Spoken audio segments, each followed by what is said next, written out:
Okay guys, we've got another story to tell today. This vehicle is a prime example of how poor quality craftsmanship, improper product selection, and things on the front end of a trailer hitch towing package, why you need to be careful about who you allow to do this stuff on your vehicle.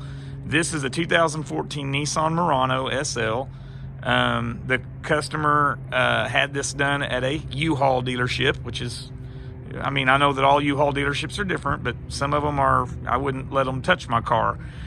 But, and this is just such a case. But the complaint is that the trailer lights weren't working at all. And so we got to looking around here, and let me just walk you through this, okay? So here's the wiring plug, which is obviously hung up outside the car, so everything can just this is just tucked up under the bumper there, and it just all hangs so things can get pulled, drug, caught, whatever. Well, this particular U-Haul dealership put a U-Haul, this is a U-Haul connector. They put a U-Haul powered converter up in behind here. I'll be taking it out later, and that requires power to be ran all the way to the battery of the vehicle. Okay, well, when you get up under here, okay, the power module and stuff is all back up in here somewhere, but the power wire that feeds that module up in there, let me see if I can come around to this side, sorry, but that power wire is this black wire that you see right here. So imagine the box being back up in here behind the plastic, and here's the black wire that feeds power from the battery. Well, they've just got it draped under the car any old way. You can see it here. They got it zip tied around that rubber piece there, and then the wire shoots off. Sorry, I'm trying to hold everything all at once. Comes along there, and you can see that they just got it ran along the bottom of the body of the car right through here. I don't know if I can zoom that in. And that wire right there is subject to getting smashed, caught, drugged, burned, crushed, pulled loose, corroded, whatever. Not to mention the fact, once you get up here, up in the front of the car that way, they basically run around the steering shaft, the suspension components, and all these hazards and stuff that eventually is going to get into the wire. Well, that's what happened on this one. Since that wire is just stretched up under here any old way, here's the wire right here, back here at the back, and it's laying right on top of the tailpipe. Okay, this is the tailpipe coming out of the muffler right here. And with this wire, I'll bring my hand up from the back side so you can see, this wire has been resting on top of this hot tailpipe, and the heat of that tailpipe has finally burned through the insulation. And if I pull this over here, maybe zoom into it a little bit, maybe you can see it. You can see copper of that wire is now exposed because of the rubbing and the heat on that tailpipe. Well, when that copper touches the metal of the tailpipe, guess what? It pops the fuse, it blows the fuse. So I went up front to the fuse holder, and I've already taken it out, but here's the fuse holder right here, and it's already out. But yeah, this fuse was blown because it's popping, and they just run this back up in here any old way. Anyways, it's shoddy craftsmanship, and the reason why they had the problem is because it wasn't installed correctly. But now let's talk real quick about product selection. Here's the tragedy about all this. Thanks for sticking with me so far. They didn't even have to put this harness on this car.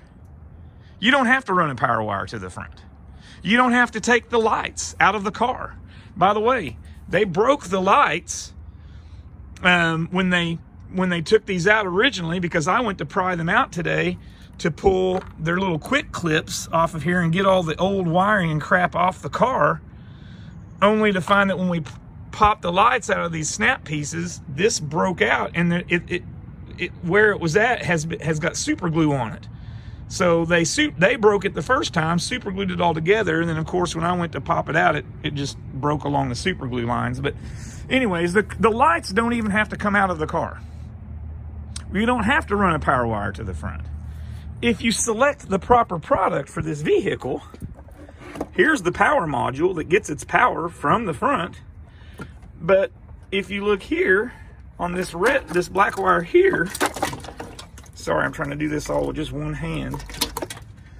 See this connector right here? That connector right there is designed to plug into this nice little wire that Nissan provides right back here at the back. I literally just plug that into here, and that wire gives me power directly from the vehicle's power distribution box. If I open this up, it'll let me get it open. There it goes. There's a fuse in here right here that says trailer right there. That fuse right there is my trailer fuse. I put that in, and guess what? That powers that up back here. No need to run a wire. It's just hilarious to me. Second of all, you don't have to take the lights out of the car. The wiring harness goes in through this rubber grommet to the inside of the car right here. And if you get the appropriate harness that's designed for this vehicle, see these little snap-ins right there?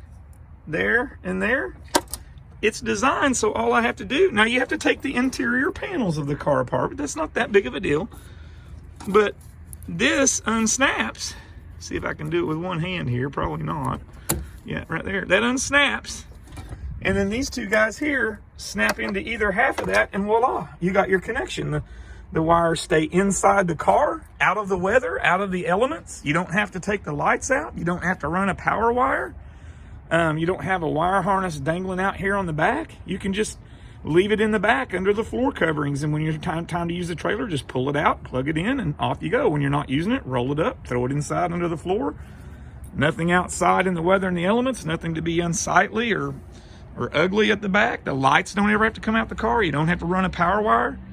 So here we are out here, taking the old wiring harness off, fixing damaged lights, possibly replacing them if we can't get them to super glue back together like the original installer did, and installing the appropriate product, which if they would have done that the first time, we wouldn't even be here doing this. So, to recap, a lot of people out there don't realize that getting a towing package and electrical products and stuff for your cars is not as simple as just running through a list on Google or in a phone book or whatever, and just finding whoever can do it as fast as you want it done and just get it done. There are many options. There are different ways to install this equipment, and not all of them are the best ways. Some places are using universal products just so that they can get people in and out, but that gets you into trouble in the long run. Please hire the services of a professional towing systems provider that's an actual trailer hitch shop or someone who's been properly trained in product selection and proper installation. We've been doing this since 1984, and our customers simply don't ever have any problems. We have zero callbacks. Sorry, my fingers. We have zero callbacks. None. We don't have people call us back for we don't even get to see our customers again until they sell or trade vehicles. Our whole idea is to get it done correctly, to do it right the first time, and we don't get repeat business until our customers sell or trade. You shouldn't have to have any issues or problems with your towing package for as long as you own your car. So again, just beware. Thanks for sticking with me. This stuff happens a lot, and this was just a prime example. I wanted to take a moment to showcase that. Hope you guys have a great day. We'll talk to you soon.